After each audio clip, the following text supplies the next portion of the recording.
You know, every huge scandal has a starting point. It's that moment before the headlines, when the very first cracks start to show.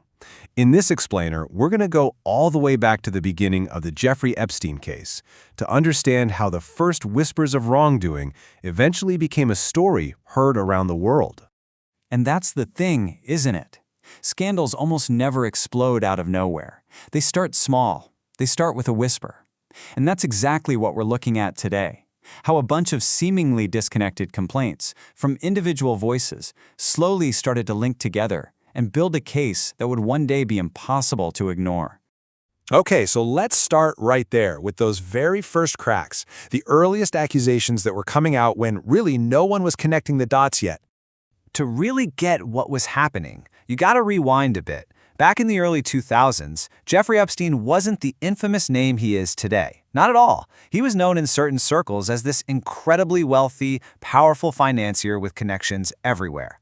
And it was against that backdrop of money and influence that the first very quiet allegations started to bubble up. So these first reports, we can think of them as initial complaints. These were typically just phone calls or visits to local police departments. But here's the crucial thing. They were almost always treated as totally separate, isolated incidents, not as pieces of some bigger, more disturbing puzzle. And that, right there, was the heart of the problem. A complaint filed in one city might as well have been happening on another planet for police in a different jurisdiction. There was no shared system, no way to link them up, so each report was basically stuck in its own little bubble, which made it nearly impossible for anyone to see the larger picture that was slowly forming. But, things couldn't stay disconnected forever. Slowly but surely, a pattern started to take shape. Those isolated reports began to form a sequence, and the whispers started getting a whole lot louder. And this is where it gets really interesting. When you actually map these complaints out on a timeline, what looked totally random at first starts to look, well, like a clear progression. You can see these reports popping up in different places year after year. It starts to feel less like a series of one-offs and more like something systematic. And then the sheer numbers started to pile up. I mean, think about this. By the mid-2000s, just one police department had received over 10 complaints that sounded eerily similar. At that point, it gets a lot harder to just brush them off as unrelated incidents, right? The volume alone starts to tell a story. But what really started to change the game was when common themes began to emerge. Investigators started noticing these striking overlaps between different reports. The same names kept coming up, the same locations, the same patterns of alleged behavior.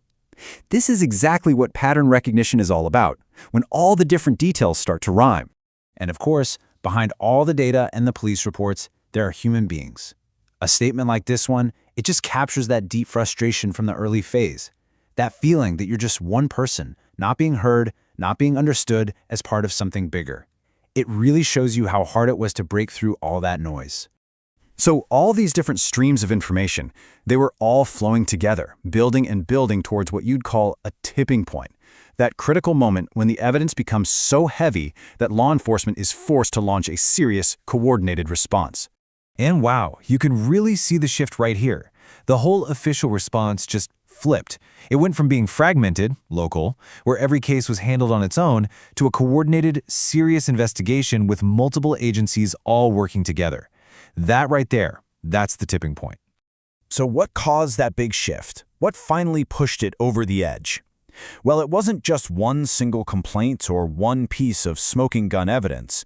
It was the confluence, the coming together of so many credible reports from so many different sources that it just crossed a threshold. The sheer volume and consistency of the information simply couldn't be ignored any longer.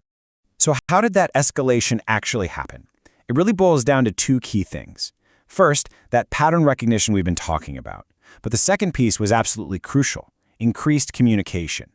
Once different law enforcement agencies started sharing notes and talking to each other, the true scale of the allegations finally came into sharp focus. And that moment, right there, marked the end of the beginning. It was the end of that murky initial phase of just scattered whispers and disconnected reports. The entire narrative had fundamentally changed, and the stage was set for the formal, high-profile investigations that were to come. And that brings us full circle, really, back to a big question.